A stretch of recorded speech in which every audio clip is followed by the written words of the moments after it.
বাৎসরিক পূজা অনুষ্ঠানে সবাই ইব্রাহিমরে ধরছে, ইব্রাহিম চল আমরা পূজা দিতে যাব। সাইয়েদনা ইব্রাহিম ফানাযারা নাযরাতান ফিন নুজুম, তাকালেন আকাশে আর বললেন ইন্নী সাকিম, আমি যেতে পারবো না, অসুস্থ। আমি কি আসলে সুস্থ ছিলেন? তো অসুস্থ বললেন কেন? কারণ অসুস্থতা দুই ধরনের, একটা শারীরিক আর একটা সাইয়েদনা ইব্রাহিম মানসিকভাবে প্রচন্ড বিপর্যস্ত ছিলেন, অসুস্থ ছিলেন। এর কারণ গোটা উম্মাত মূর্তির পূজা করে, এই দৃশ্য দেখে কোনো নবী মানসিকভাবে সুস্থ থাকতে পারে?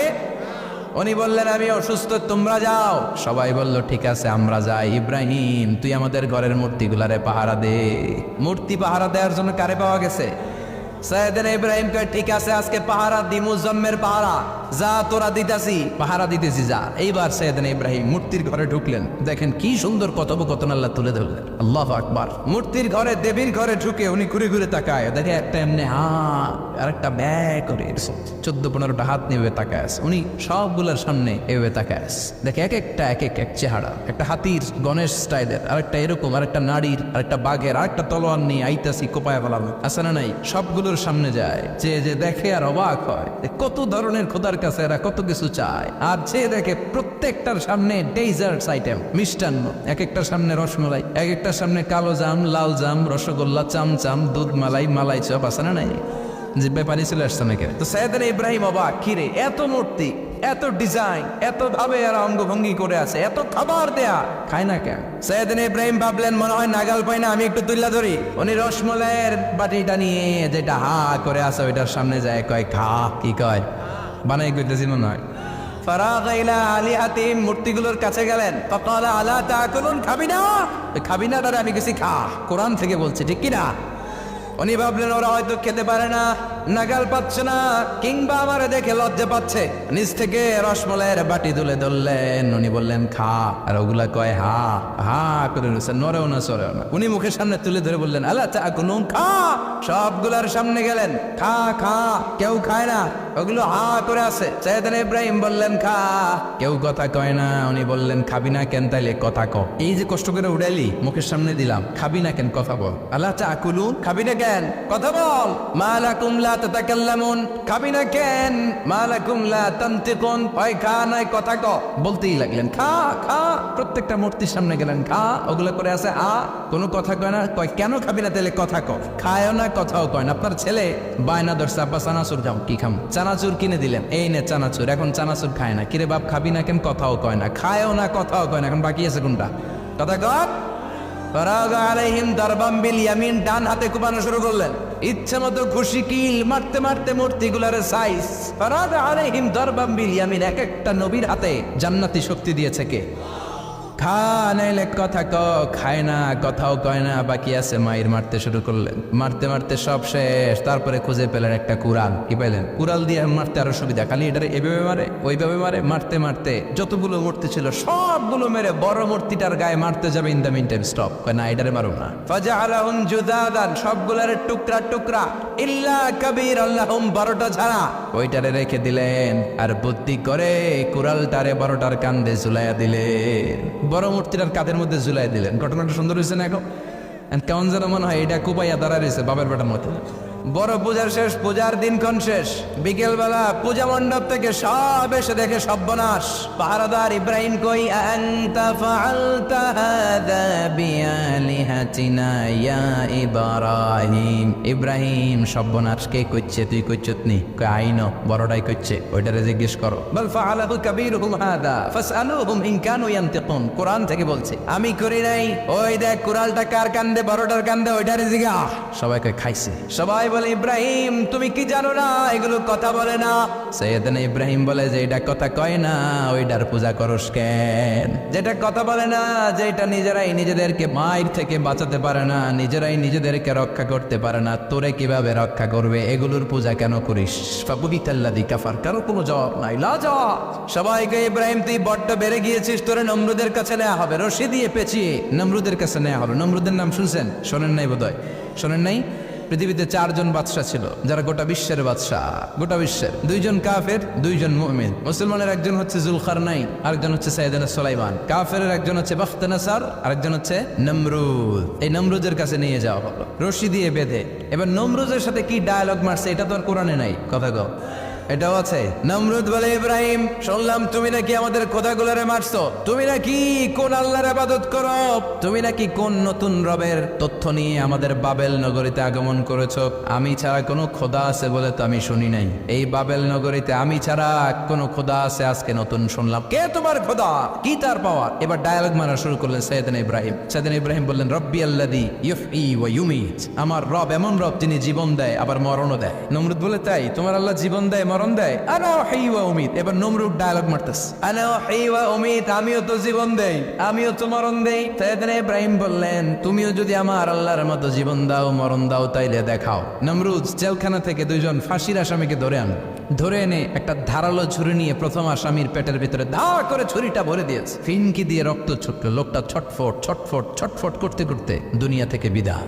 এবার পেট থেকে ছুরিটা বের করে দ্বিতীয় আসামির পেটের মধ্যে ঢুকাতে যাবে, ধা করে। In the meantime stop, ঢুকায় নাই, পেটে ঢুকাইতে যাবে, ঢুকায় নাই। কয়, ইব্রাহিম এই যে দেখ, তোমার সামনে প্রথম লোকটারে আমি মৃত্যু দিলাম, প্রথমটারে দিলাম মরণ, পরেরটারে দিলাম জীবন। তোমার রব যেরকম করে জীবন দেয় আর মৃত্যু দেয়, আমিও জীবন দেই আমিও মৃত্যু দেই। চিল্লায় পড়েন নাউযুবিল্লাহ। সাইয়েদনা ইব্রাহিম বিপদে পড়ে গেলেন। তাই তো, আসলেই তো প্রথম লোকটারে মৃত্যু দিল, দেয় নাই? কথা কয়, ছুরি মেরে রক্ত বের করে ওর মৃত্যু দেয় নাই? পরের লোকটারও একই ভাবে মৃত্যু দিতে যে সেখান থেকে বাঁচিয়ে জীবন দিল। ভেজাল আছে না নাই? এবার সাইয়েদনা ইব্রাহিম বলে, ফাইন্নাল্লাহ ইয়াতি বিশ-শামসি মিনাল মাশরিকি ফাতি বিহা মিনাল মাগরিবি ফাবহিতাল্লাযী কাফার। সাইয়েদনা ইব্রাহিম বললেন, বুঝলাম তুমি আমার আল্লাহর মতো জীবন দাও, বুঝলাম তুমি আমার আল্লাহর মতো মরণ দাও, কিন্তু নমরুদ খেয়াল করে শোনো, আমার আল্লাহ প্রতিদিন সকাল বেলায় পূব আকাশ থেকে জল জলে সূর্যটা উঠায়। তোমার যদি এরকম কোনো ক্ষমতা থাকে, তুমি আগামীকাল সকাল থেকে পূর্ব দিক থেকে সূর্য না উঠিয়ে পশ্চিম দিক থেকে সূর্যটা উঠাও। ফাবহিতাল্লাযী কাফার। এবার ধরা গেছে। এবার জায়গার মধ্যে ধরা, একেবারে স্টপ, লা জবাব। নমরুদের মুখে কোনো জবাব নাই। এবার নমরুদের মেজাজ নরম নাকি গরম? কথা কন। গরম মেজাজ নিয়ে কয়, হাররিকু, এটারে আগুনে জ্বালা, এটারে আগুনে ফেল। নমরুদ বুঝে নাই যে আগুনের মালিক কে। বিশাল আগুনের কুণ্ডলি পাকিয়ে সাইয়েদনা ইব্রাহিমকে আগুনের মধ্যে ফেলে দেয়া হলো। হাতের মধ্যে রশি, পায়ের মধ্যে রশি, সারা দেহের মধ্যে রশি পেঁচিয়ে আগুনের কুণ্ডলিতে ফেলে দেয়া হলো। মুহূর্তের মধ্যে আগুনের প্রজ্বলন শক্তি ওই রশিগুলোকে জ্বালিয়ে পুড়িয়ে সারখার করে দেয়, কিন্তু সাইয়েদনা ইব্রাহিমের দেহের একটা পশমও জ্বালায় না। যে রশি দিয়ে টাইট করে বাঁচছে, ওনার দেহের সাথে লাগানো টাচ করা রশি, ওই রশি জ্বলে যায়, কিন্তু সাইয়েদনা ইব্রাহিমের পশম জ্বলে না। চিল্লায় পড়েন আল্লাহু আকবার। সাইয়েদনা ইব্রাহিম বসে রইলেন। নমরুদ কয়, আরো আগুন জ্বালা, এলাকার বড় বড় গাছগুলো, তক্তাগুলো কেটে আগুনের কুণ্ডলিতে ফেল। তক্তা লাকড়িগুলো আগুনের কুণ্ডলিতে ফেলা মাত্র দাউ দাউ করে লাকড়িগুলোকে, তক্তাগুলোকে আগুন জ্বালিয়ে দেয়, কিন্তু সাইয়েদনা ইব্রাহিমকে জ্বালায় না। সুবহানাল্লাহ। আগুনের মালিক কে? ওই আল্লাহ আজও আছে না নাই? তিনি আগুনরে অর্ডার করলেন, সৃষ্টির শুরু থেকে তোকে একটা ধর্ম দিয়েছি, সব জ্বালিয়ে দেয়া, পুড়িয়ে দেয়া, আজকে কয়েকদিনের জন্য তোর ধর্মটাকে আমি স্টপ করে দিলাম। চিল্লায় পড়েন আল্লাহু আকবার। قُلْنَا يَا نَارُ كُونِي بَرْدًا وَسَلَامًا عَلَى إِبْرَاهِيمَ।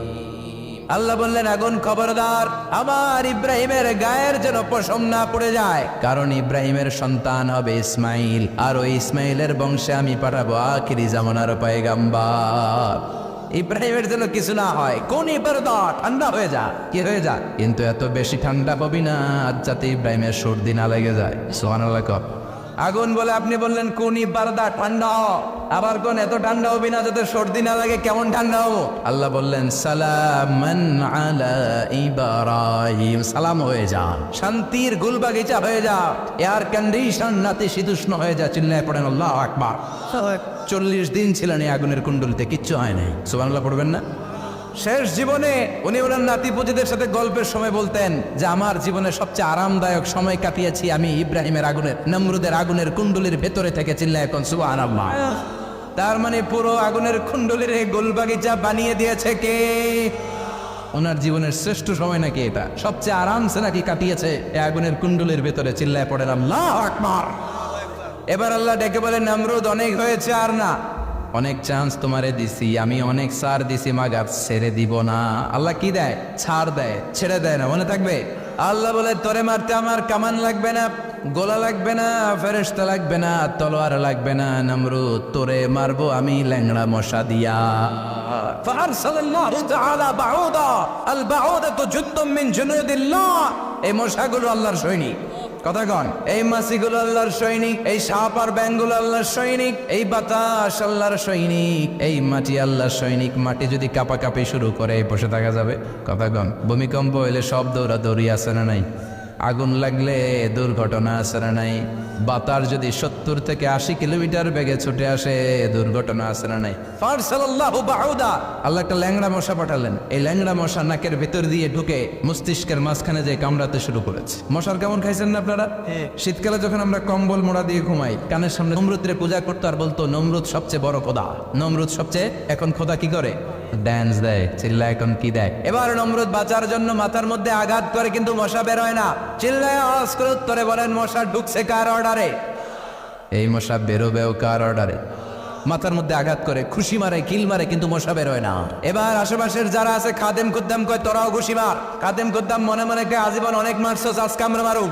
সুযোগ পায়া কিলের উপর কিল আর খুশি। আজীবন অনেক কাজ করাইছিস আমাদেরকে দিয়ে, অনেক জুলুম করেছিস, আজকে সুযোগ পেয়েছে মতো মাইরা লই। খাদেম খুদ্দাম ওরাও কি খুশি। ঘুষাইতে ঘুষাইতে চেহারার মানচিত্র পাল্টাই দিছে, মাগার মশা বের হয় না। এই মশা ঢুকছে কার আদেশে? কথা কন, এই মশাটা যদি বেরোতে হয় অর্ডার লাগবে একজনের। চিৎকার করে বলেন, তিনি কে? নিজেও মারে বেরোয় না, খাদেম খুদ্দামরা মাথার মধ্যে কিল খুশি মারে বেরোয় না। নমরুদ কয় এবার আমারে জোতা মাপ। কি মাপ? আমরা পরি প্লাস্টিকের জুতা, বাটার জুতা, অ্যাপেক্সের জুতা। আগে পড়তো খরমের জুতা। খরমের জুতা বানাই কি দিয়া? কথা কন। এবার কাঠের জুতা দিয়ে খাদেম খুদ্দামরা মাথার মধ্যে বাড়ি পিটাইতে পিটাইতে মাথাটাকে ফাটিয়ে রক্তাক্ত করে জামিনের মধ্যে নমরুদরে শুইয়ে দিয়েছে। আর আল্লাহর সৈনিক সেই বাউদা মশা নাকের ভেতর থেকে শূন্যে উড়াল মেরেছে। চিল্লায় পড়েন আল্লাহ। তার মানে এত শক্তিশালী হয়েও, গোটা বিশ্বের রাজা হয়েও নমরুদের ক্ষমতা নমরুদরে বাঁচাতে পারে নাই। চিল্লায় পড়েন ঠিক কিনা? এজন্য ক্ষমতা কাউরে বাঁচাতে পারে না, দাপট কাউরে বাঁচাতে পারে না, অহংকার কাউরে বাঁচাতে পারে না, সৈন্যবাহিনী কাউরে বাঁচাতে পারে না। বাঁচাতে পারে একজন। চিৎকার করে বলতে হবে, তিনি কে? নমরুদ বলে ইমান ছেড়ে দাও, তা না হলে আগুনে ফেলবো। সাইয়েদনা ইব্রাহিম বলে জীবন যাবে কিন্তু ইমান যাবে। তার মানে আগুনের পরীক্ষায় পাস। চিল্লায় বলেন, আগুনের পরীক্ষায়।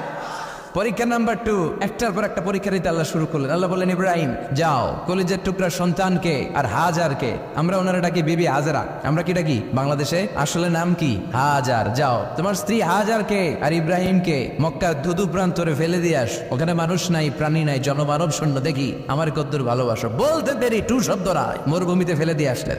তার মানে পরীক্ষা নাম্বার 2তেও, কথা বলেন, 2তেও। পরীক্ষা নাম্বার 3, আল্লাহ বললেন, ইব্রাহিম দেখি তোমার হৃদয়ে আমার জায়গা কতটুকু। যাও কলিজার টুকরা সন্তান ইসমাইলের গলার মধ্যে তলোয়ার লাগাও। সাইয়েদনা ইব্রাহিম বিয়ে করার পর থেকে আল্লাহর কাছে চাইতে চাইতে শেষ, মাগা সন্তান হয় না। ওনার প্রথম সন্তানটা হয়েছিল সাইয়েদনা ইসমাইল যখন জন্মগ্রহণ করেছে। ইব্রাহিমের বয়স ছিল 86 বছর। সুবহানাল্লাহ কইতে মনে চায় না? এ এলাকায় আসেনি 86 বছর বয়সে সন্তান হয়েছে? হ্যাঁ, এরকম শক্তিশালী পুরুষ কেউ আছে? 86 বছর বয়সে তো হাঁটতেই পারে না। কথা কয়। সাইয়েদনা ইসমাইলকে যখন আল্লাহ তাআলা সাইয়েদনা ইব্রাহিমকে উপহার দিয়েছেন, তখন সাইয়েদনা ইব্রাহিমের বয়স, চিল্লায় বলেন কত? 86 বছর বয়সে যে কলিজার টুকরা সন্তানটাকে হাতে পেলেন, চাঁদের মতো সুন্দর ছেলে। আল্লাহ বললেন, দেখি আমার হৃদয়ে তোমার জায়গা কতটুকু, ইসমাইলরে জবাই করো। বলতে দেরি, ছুরি লাগাতে দেরি হয় না। তার মানে এই পরীক্ষায়ও একটার পর একটা আল্লাহ পরীক্ষা নিয়েছেন, একটার পর একটা পরীক্ষা। আগুনের পরীক্ষায় পাস, ফ্যামিলি বিসর্জন দাও পাস, কলিজার টুকরা সন্তানের গলায় ছড়ি লাগাও পাস। এবার আল্লাহ বললেন, এরপর তোমার বড় দায়িত্ব দিব, তোমাকে হজ প্রোগ্রামের এমডি বানাই দিলাম, ম্যানেজিং ডাইরেক্টর অফ হজ। সুবহানাল্লাহ কইবেন না? আল্লাহ বললেন, ইব্রাহিম বিশাল বড় কাফেলা বানাও, হজের আঞ্জাম দাও। সাইয়েদনা ইব্রাহিম বললেন, আল্লাহ দুদুমরু প্রান্তর, জনমানব শূন্য, মানুষ নাই, পাখি নাই, কেউ নাই, কিভাবে আমি হজের আঞ্জাম দেব? আল্লাহ বললেন, ইব্রাহিম হজ প্রোগ্রামের ম্যানেজারগিরি করতে চাইলে 3টা পেশা তোমাকে বেছে নিতে হবে। কয়টা? এই 3টা পেশা এর সমন্বয়ে তুমি হজের প্রোগ্রামের আঞ্জাম দিতে পারবে। পেশা নাম্বার 1, তোমার রাজমিস্ত্রির কাজ করতে হবে। পেশা নাম্বার 2, তোমার ঝাড়ুদারগিরির কাজ করতে হবে। পেশা নাম্বার 3, তোমার মুয়াজ্জিনগিরি করতে হবে। সুবহানাল্লাহ কইবেন না? وَإِذْ يَرْفَعُ إِبْرَاهِيمُ الْقَوَاعِدَ مِنَ الْبَيْتِ وَإِسْمَاعِيلُ رَبَّنَا تَقَبَّلْ مِنَّا إِنَّكَ أَنْتَ السَّمِيعُ الْعَلِيمُ। সাইয়েদনা ইব্রাহিম আর কলিজার টুকরা সন্তান ইসমাইলকে নিয়ে রাজমিস্ত্রির কাজ শুরু করে দিলেন। আল্লাহু আকবার। কাবা ঘর ভেঙে চুরমার, বাপ বেটা মিলে রাজমিস্ত্রির কাজ, পাথর কেটে কেটে বাপ বেটা মিলে কাবা ঘর বানায়। পেশা নাম্বার 1 শেষ। পেশা নাম্বার 2 ঝাড়ুদারগিরি। পেশা নাম্বার 2 কি? আল্লাহ বললেন তাহহিরা বাইতিয়া লিত-তাইফিনা ওয়াল আকিফিনা ওয়ার রুকাইস সুজুদ। মসজিদেরি ঝাড়ু বারদার হোক আমারে হাত, শোনো আমারে মুনাজাত, শোনো শোনো ইয়া ইলাহি আমারে মুনাজাত, শোনো আমারে মুনাজাত। পড়েন আমিন। আল্লাহ বললেন তাহেরা পরিষ্কার করো মানে ঝাড়ু দাও, বাইতি আমার কাবা ঘর, লিত্তাইফিনা তাওয়াফকারীদের জন্য, ওয়াল আকিফিনা ইতিকাফকারীদের জন্য, ওয়ার রুকআইস সুজুদ রুকুকারীদের জন্য, সিজদাকারীদের জন্য ঝাড়ু দাও। বাপ বেটার রাজমিস্ত্রিগিরি শেষ, এবার ঝাড়ুদারগিরি শুরু। সুবহানাল্লাহ বলেন। এরপর আল্লাহ বললেন 3 নম্বরে মুয়াজ্জিনগিরির কাজ করো। ওয়াআযিন ফিন্নাসি বিল হজ্জি ইয়াতুকা রিজালান ওয়া আলা কুল্লি দামিরি ইয়াতিনা মিন কুল্লি ফাজ্জিন আম। ঘর বানিয়েছেন, এই ঘরে তোমরা হজ করতে আসো। সাইয়েদনা ইব্রাহিম বললেন আল্লাহ আমি আর আমার পোলা ছাড়া কেউ নাই। কেউ আছে? মানুষ নাই, আপনারা কেউ নাই, আমি কার সামনে আযান দেব? আমি কার সামনে ঘোষণা দেব? আল্লাহ মানুষ নাই, প্রাণী নাই, পাখি নাই, দৃশ্যমান কিছু নাই, কোথায় আমি ঘোষণা দেব? আল্লাহ বললেন দাঁড়াও, দাঁড়িয়ে তুমি আজান দাও, ঘোষণা দাও। তোমার এই আজানের আওয়াজটা গোটা বিশ্বের সব মানুষের কানের ভেতরে আমি আল্লাহ পৌঁছে দেবো। আযিন ফিন্নাস বিল হজ, হজের আজান দাও। উনি আজান দিলেন আইয়ুহান নাস ইত্তাখাযাল্লাহু বাইতান ফাহুজ্জু। আল্লাহ একটা ঘর বানিয়েছে, যাদের সামর্থ্য আছে হজে আসো। সুবহানাল্লাহ পড়েন। তৎকালীন সময় গোটা বিশ্বে যারা ছিল সবার কানের ভেতরে এই ঘোষণাটা মানে আজানটা পৌঁছে দিয়েছে কে? আমরা তখন ছিলাম পৃথিবীতে, কইছিলাম ফি আলামিল আরওয়াহ, রূহের জগতে। রূহের জগতেও আল্লাহ তাআলা আমাদের কানে পৌঁছে দিয়েছেন। রূহের জগতে থেকে এই আজান শুনে আমরা যারা লাব্বাইক বলার সুযোগ পেয়েছি তাদেরকে এই দুনিয়াতে হজের নসিব আল্লাহ করে দিবেন। তার মানে হজ প্রোগ্রামের ম্যানেজার। সুবহানাল্লাহ পড়েন। পরীক্ষা কারে কয়, কত প্রকার কি কি। হজ প্রোগ্রামের ম্যানেজার বানাইলেন, ম্যানেজিং ডাইরেক্টর, মহাব্যবস্থাপক। হজের আঞ্জাম দাও, আর হজের আঞ্জাম দিতে যে তোমাকে প্রথমে রাজমিস্ত্রির কাজ করা লাগবে 5, ঝাড়ুদার গিরির কাজ করা লাগবে 5। আল্লাহর নবী উলুল আজমি মিনার রাসূল মসজিদ ঝাড়ু দেয় না, আমরা মসজিদ পরিষ্কার করতে চাই না, আছে না নাই? বালু দেখলেই মুয়াজ্জিনের গালি, কথা কন। মসজিদে ময়লা দেখলেই খাদেমের 14 গোষ্ঠী উদ্ধার করে ছাড়ে, আর নিজে পশ্চিম দিকে পড়ে আসারও খায়, আছে না নাই? মসজিদ ঝাড়ু দেওয়া শুধু মুয়াজ্জিনের কাজ, খাদেমদারের কাজ। মসজিদ পরিষ্কার রাখা আমাদের সবার কাজ। চিল্লা এখন ঠিক কিনা? যাদের অন্তরে জ্বালা যন্ত্রণা, যাদের দোয়া কবুল হয় না, আপনি মসজিদ ঝাড়ু দিয়ে দেখেন মুহূর্তে দোয়া কবুল হয়ে যাবে। অন্তরের জ্বালা যন্ত্রণা দূর হয়ে যাবে, অন্তরের অহংকার নিমিষে কেটে যাবে। তার মানে আল্লাহ বললেন রাজমিস্ত্রি হও, সেটাও হলেন, ঝাড়ুদার হও, সেটাও হলেন, আজান দাও, সেটাও হলেন। তার মানে হজের যে পরীক্ষা নিলেন এটাতেও, কথা কর, শুনতেছেন? 4টা ভয়ঙ্কর পরীক্ষা নিলেন, 4টাতে পাস। পরীক্ষা নাম্বার 5। আল্লাহ বললেন ইব্রাহিম বয়স কত? সাইয়েদনা ইব্রাহিম বললেন 80 বছর। আল্লাহ বললেন নিজ হাতে নিজের সুন্নতে খাত্তা সেরে দাও। সহিহ বুখারীর বর্ণনা, ইখতাতানা সাইয়েদনা ইব্রাহিম আলাইহিস সালাম ওয়া হুয়া ইবনু 80 সানা বিল কদুম। বুখারীর বর্ণনা 80 বছর বয়সে কুঠার দিয়ে লজ্জাস্থানের সামনের চামড়াটা কেটে নিজ হাতে নিজের সুন্নতে খাত্তা সেরেছেন। এমনি এমনি আল্লাহর প্রিয় হন নাই, এমনি এমনি গোটা বিশ্বের মানুষদের লিডার হন নাই। পরীক্ষার পর পরীক্ষা দিয়ে তিনি আল্লাহর সম্মানের চেয়ারে আসীন হয়েছেন। চিল্লায় বলেন ঠিক কিনা? এজন্য আল্লাহ বললেন ওয়াইয ইবতালা ইব্রাহিমা রাব্বুহু বিকালিমাতিন ফাআতাম্মাহুন্না ক্বালা ইন্নী জাঈলুকা লিন-নাসি ইমামা। ও নবী স্মরণ করুন সেই সময়ের কথা যখন আমি আমার খলিল ইব্রাহিমকে অনেকগুলো পরীক্ষা নিয়েছিলাম, আর প্রতিটি পরীক্ষায় আমার খলিল সফলতার সাথে উত্তীর্ণ হয়েছিল। ফলাফল স্বরূপ আমি ইব্রাহিমকে জানিয়ে দিলাম, যাও ইব্রাহিম, গোটা বিশ্বের মানুষের জন্য তোমার নেতা বানাইয়া দিলাম। তিনি আমাদের নেতা, leader of the all human being on earth. পৃথিবীতে যারা আছে সবার নেতা। চিল্লা এখন ঠিক কিনা? এত বরকতের মানুষ, এত বরকতের ফ্যামিলি, ওনার ফ্যামিলি যেখানে তাকিয়েছে ওইখানে বরকত, যেখানে পা লেগেছে ওইটা বরকত, যেই মাটিতে হাত দিয়েছে মাটিটারে সোনা বানিয়ে দিয়েছে কে? সাইয়েদনা ইব্রাহিমের পা লেগেছিল একটা পাথরে, ওই পাথরটারে মুসল্লা বানিয়ে দিল কে? ওয়াত্তাখিযু মিন মাকামি ইব্রাহিম মুসাল্লা। আল্লাহ বললেন ইব্রাহিমের দাঁড়ানোর জায়গার পাথরটারে তোমরা মুসল্লা বানিয়ে নাও। হজ করছেন কারা কারা দেখি, অথবা উমরা, আরো বাড়ছে উমরা কওয়াতে, মাশাআল্লাহ। যাদের হাত ওঠে নাই এরাও যেন আল্লাহ অতি শীঘ্রই হজ করতে পারে, উমরা করতে পারে। আহারে কি বরকতের জায়গা, আল্লাহ বারবার নসিব করো তুমি। কি বরকতের জায়গা। প্রতিদিন 120টা রহমত নাজিল হয় এই কাবা ঘরকে কেন্দ্র করে। সিত্তুন আলী তাইফিন, 60টা রহমত যারা খালি তাওয়াফ করে। এই তাওয়াফের ইবাদতটা ওই জায়গা ছাড়া পৃথিবীর কোথাও করা যায়? কথা বলেন। এজন্য 60টা রহমত যারা তাইফিন তাওয়াফ করে, আর বাঈনা লিল মুসাল্লিন, আর 40টা রহমত যারা কাবা ঘরে নামাজ পড়ে। 40 আর 60 100, বাকি রইল কয়টা? ওয়ালা 20 লিন-নাযিরিনা ইলাল কাবা। বাকি 20টা যারা তাওয়াফও করে না, সালাতও পড়ে না, খালি কাবা ঘরের দিকে তাকায় থাকে। কাবা ঘরের দিকে ফেল করে তাকায় থাকলো, আমলনামায় 20টা রহমত নাজিল করে কে? এত বরকতের ফ্যামিলি। সাইয়েদনা ইব্রাহিম সন্তান হলো ইসমাইল, স্ত্রীর নাম হাজার। 3 জনের ফ্যামিলি। চিল্লায় বলেন কয়জন? এই 3 জনের ফ্যামিলির এত বরকত, যেই জায়গায় হাত লেগেছে জায়গাটারে বরকতময় করেছে কে? যেখানে পা লেগেছে বরকত দিয়ে ভরে দিয়েছে কে? সাইয়েদনা ইব্রাহিম রাজমিস্ত্রিগিরি যখন করতেছিলেন, বানাতে বানাতে আর নাগাল পায় না। আল্লাহ বলে এই পাথরটার উপরে দাঁড়াও। উনি দাঁড়ালেন। এবার যতটুকু উপরে ওঠা লাগে পাথরটা অটোমেটিক্যালি উপরে উঠে যায়। যতটুকু নামা লাগে অটোমেটিক্যালি নিচে নেমে যায়। পৃথিবীর কোন পাথরে আপনি ইচ্ছা মতো লাথি মারলো এখানে পায়ের দাগ পড়বে না। সাইয়েদনা ইব্রাহিম ওখানে দাঁড়ানোর সাথে সাথে উনার ফুটপ্রিন্ট পাথরের মধ্যে লেগে যায়। কাবা ঘরের পাশে গোটা বিশ্বের মানুষের কাছে চিরম্লান করার জন্য, চিরস্মরণীয় করে রাখার জন্য কাবা ঘরের পাশে আল্লাহ পাথরটার স্থান দিয়েছেন।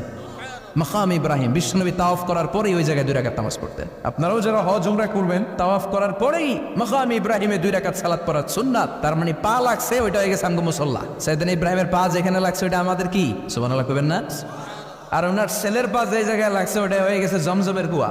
ছোট্ট বাচ্চা ইসমাইলকে রেখে দিয়ে আমরা যারা বলি বেবি হাজেরা, আসলে হাদিসের ভাষায় হাজার, তিনি সাফা পাহাড় থেকে মারওয়া পাহাড়ে দিলেন দৌড়। কোথায় পানি? পানি নাই। মরুভূমির বালির মধ্যে সূর্যের তাপ যখন পড়ে যায়, মরিচিকার মতো ঝলসানির একটা দৃশ্য ভেসে ওঠে, মনে হয় সাগরের পানি আসলে পানি নাকি। তিনি সাফায় যায়, যে দেখে পানি নাই।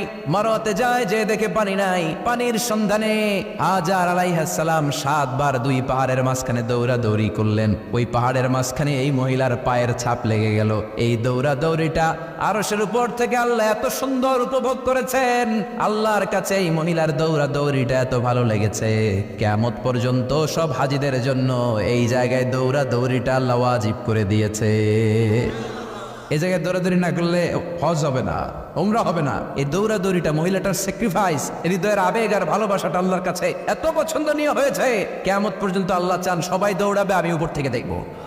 ওয়াজিব করে দিলেন। যার পা যেই জায়গায় লাগছে খালি বরকত। হঠাৎ কল কল কল কল আওয়াজ শুনতে পেলেন। সাফা মারওয়া থেকে দৌড়ে আসলেন কাবার কাছে। এসে দেখলেন ফেলে রাখা দুধের বাচ্চা ইসমাইলের পায়ের ধাক্কায় জমিন থেকে পানি বের হতে শুরু করেছে। কলকল কলকল আওয়াজ। ওনারা আরবি ভাষা জানতেন না। সাইয়েদনা ইব্রাহিম, ইসমাইল, হাজার এরা সুরিয়ানি ভাষার মানুষ ছিলেন। সুরিয়ানি ভাষায় উনি বসে পানি যাতে মরুভূমির বালুতে লেগে শুকিয়ে না যায়, বালু দিয়ে বাদ দিতেছে। আমরা বাদ দেই না পানি আটকানোর জন্য? দেখেন নাই মনে হয়? দেখেন নাই? পানি আটকানোর জন্য বাদ দেই আমরা। হাজার এসে বালু দিয়ে বাদ দিতেছে নিজে নিজে, আর নিজের সুরিয়ানি ভাষায় বলতেছে যাও যাও, মানে থাম থাম, পানি যাস না তুই। যাও মানে কেফ কেফ, স্টপ স্টপ, থাম থাম, আর পানি চলে যাস না, থাম থাম। ওনার মুখ নিঃসৃত এই জাম জাম শব্দ দুইটা আল্লাহ এত পছন্দ হয়েছে, কিয়ামত পর্যন্ত আল্লাহ এই কুয়ার নাম জামজামের কুয়া করে দিয়েছে। বরকত আর বরকত। ছেলেকে মিনার প্রান্তরে রেখে জবাইয়ের দৃশ্যটা আল্লাহর ভালো লেগেছে। কিয়ামত পর্যন্ত ঈদুল আজহাতে সবাই আমরা প্রাণী শুয়ে এরকম জবাই করব, এটা আল্লাহ ওয়াজিব করে দিয়েছে। তার মানে এমন ফ্যামিলি খালি বরকত আর বরকত। আর আল্লাহ বললেন এই ফ্যামিলিতে আমি কিতাবও দিয়েছি, নবুয়তও দিয়েছি। ওয়াজআলনা ফি যুররিয়াতিহিন নুবুওয়াতা ওয়াল কিতাব। সাইয়েদনা ইব্রাহিমের ফ্যামিলির ভেতরে আমি নবুয়ত দিয়েছি, কিতাব দিয়েছি। এই পৃথিবীতে যত নবীর নাম আপনি বলবেন সবগুলো সাইয়েদনা ইব্রাহিমের নাতিপুতি। লক্ষাধিক নবী পৃথিবীতে, 5-7 জন ছাড়া। কজন ছাড়া? উপরের 5-7 জন ছাড়া যত নবী আপনি নাম বলতে পারবেন, যাদের নাম জানি কিংবা জানি না, সব সাইয়েদনা ইব্রাহিমের বংশধর, ওনার নাতিপুতি। ওনার আল্লাহ 86 বছর বয়সে দিলেন সাইয়েদনা ইসমাইল আলাইহিস সালামকে। ওনার বয়স যখন 100 তখন দিলেন সাইয়েদনা ইসহাক আলাইহিস সালামকে। তাহলে ওনার প্রথম ছেলের নাম? দ্বিতীয় ছেলে। আওয়াজ করে বলেন, প্রথমটা, দ্বিতীয়টা ইসহাক। দুর্ভাগ্যজনক হলেও সত্য, ইসমাইলের চেনে কোনো নবী আল্লাহ দেন নাই, কোনো নবী নাই। সব নবী এই চেনে হাজার হাজার লক্ষাধিক নবী খালি ইসহাকের বংশে নামে। এই বংশে কোনো নবী নাই। আর এই বংশের নবীরা প্রজন্মের পর প্রজন্ম একে অপরকে বলে যায়, সব শেষে কিন্তু একজন নবী আসবে, এটা হবে শ্রেষ্ঠ নবী, বিশ্ব নবী, ঠিক কিনা? একের পর এক নবুয়ত আল্লাহ এই চেনে দিলেন। ইসহাকের চেইনে, সাইয়েদনা ইসমাইলের চেইনে কোনো নবী নাই। এত নবী এখানে এসেছে, এরা ভেবেই নিয়েছে ওই যে শেষ নবী, যেটা শ্রেষ্ঠ নবী, এটা ওইখানে আসবে। কিন্তু আস্তে আস্তে হাজার হাজার লক্ষাধিক নবী আল্লাহ এইখানে পাঠিয়ে সাইয়েদনা ঈসা আলাইহিস সালামের পরে আল্লাহ স্টপ মেরে দিলেন। স্টপ মেরে দিয়ে 570 বছর পরে শ্রেষ্ঠ নবীটারে আল্লাহ এই চেনে পাঠিয়ে দিলেন।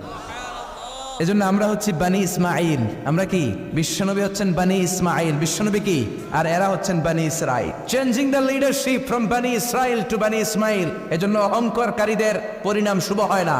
এরা নবী পেতে পেতে এই প্রজন্ম অহংকারী হয়ে উঠেছিল আর গালি দিচ্ছিল এই চেইনটা আটকুরা চেইন, নবী আসার দিক থেকে এই চেইনে কোনো নবী নাই, সব নবী এই চেইনে আমরা পাই, আর শ্রেষ্ঠ যে নবীটা আসবে সেটাও এই চেইনে আসবে। আল্লাহ কয় না, আমি খেলা উল্টায় দিব, সব নবী এখানে পাঠালেও শেষ নবী আমি এখানে পাঠাবো না।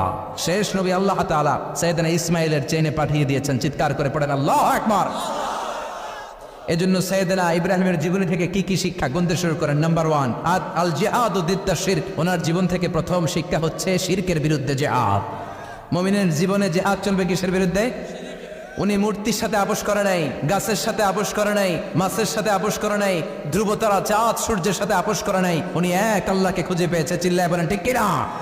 আল্লাহ সব গুনাহ ক্ষমা করে, শিরকের গুনাহ ক্ষমা করে। 2 নাম্বার শিক্ষা হচ্ছে সত্যকে অন্বেষণ করতে হবে। ওইটা আমার বাবার বিরুদ্ধে যাক, ওইটা আমার দাদার বিরুদ্ধে যাক, ওইটা আমার দলের বিরুদ্ধে যাক, ওইটা আমার মতের বিরুদ্ধে যাক, সত্য যেখানে আমিও সেখানে। চিল্লায় এখন ঠিক কিনা? এটা হচ্ছে সাইয়েদনা ইব্রাহিম আলাইহিস সালামের ইমানের স্পিরিট। শিরকের বিরুদ্ধে মুমিন জিহাদ করবে, সত্য যেখানে আছে মুমিন তালাশ করে সেটাকে ছিনিয়ে আনবে।